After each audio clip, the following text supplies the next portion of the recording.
Hey kids, so today we're going to be adding things to our accusative case tab and our ablative case tab. So what I need you to do is have your verb flip chart and a writing utensil, okay? So let's get started. Okay, so you guys remember when we set up the noun flip chart to start with, we had these two columns blank because we hadn't done fourth and fifth declension yet.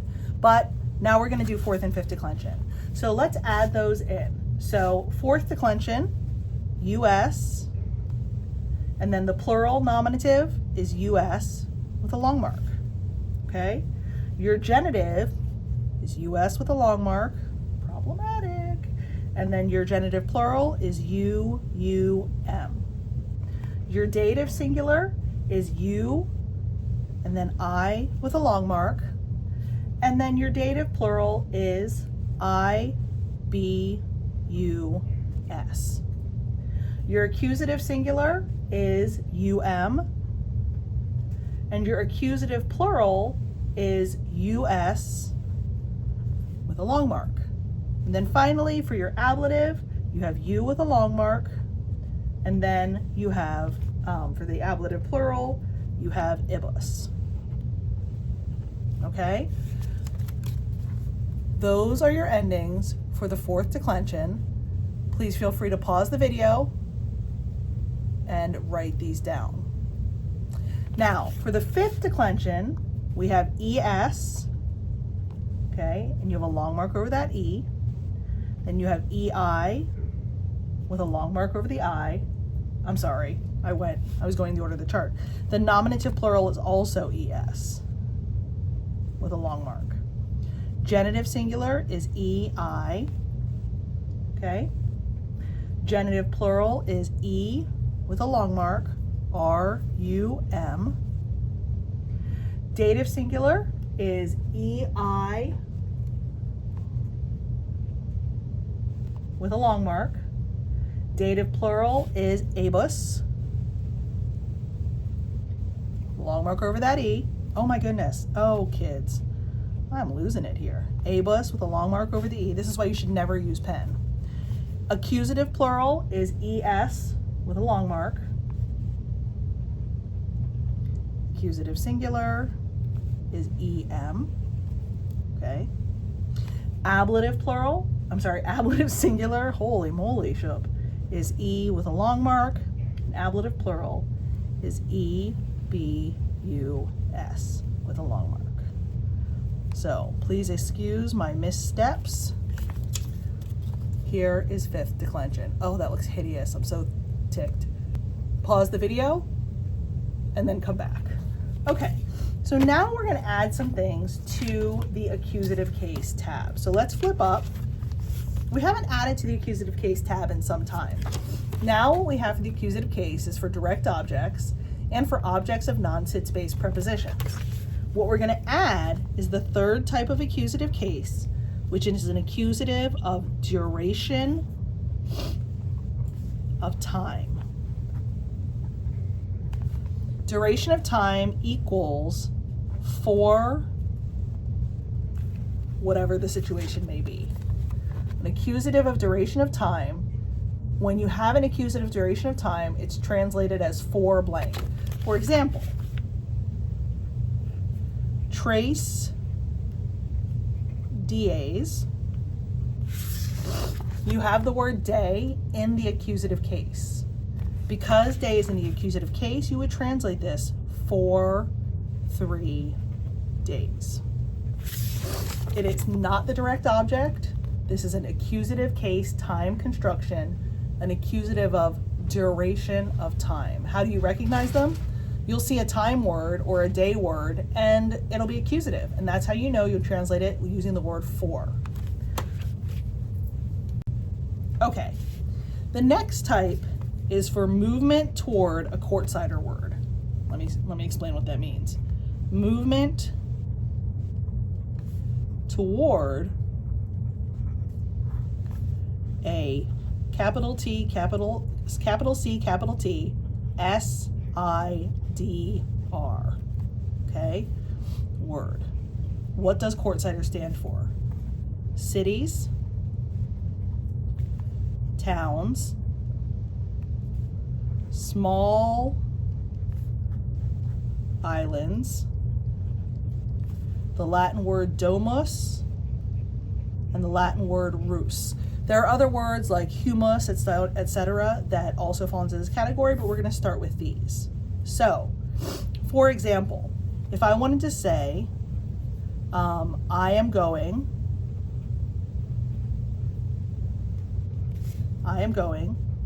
to Rome.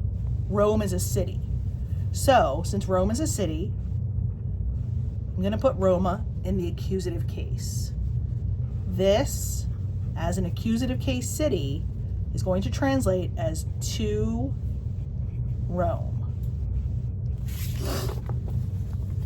Essentially, for cities, towns, small islands, the Latin word domus and the Latin word rus, those are fourth declension words, they eliminate the preposition odd, but the word that is there acts as if the preposition odd is there.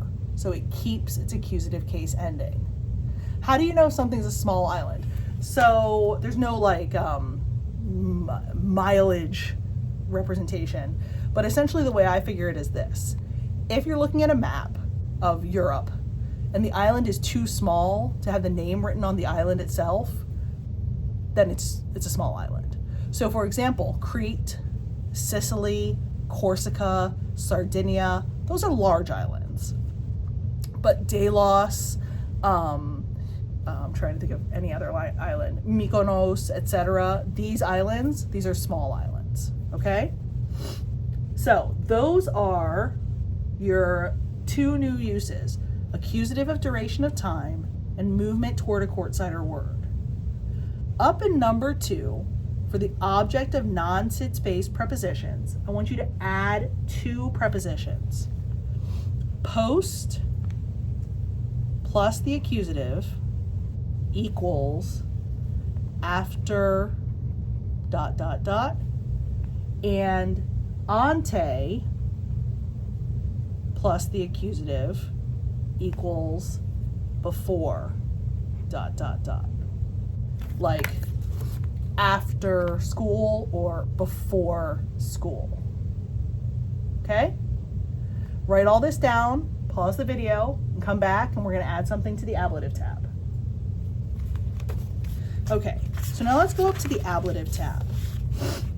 For the ablative, we have a whole bunch of uses that we've added since the beginning of Latin 1. Sid space prepositions, time, manner, means, agent, and comparison.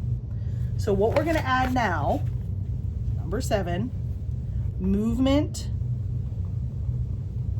away from courtsider words. Movement away from courtsider words. So essentially the idea here is very similar as accusative courtsider. If you're going toward a city, town, small island, the Latin word domus or the Latin word rus, then you're going to put the word in the accusative, as if the preposition ad were there, but it's been taken out. Same thing as the situation here. It's as if the preposition ob,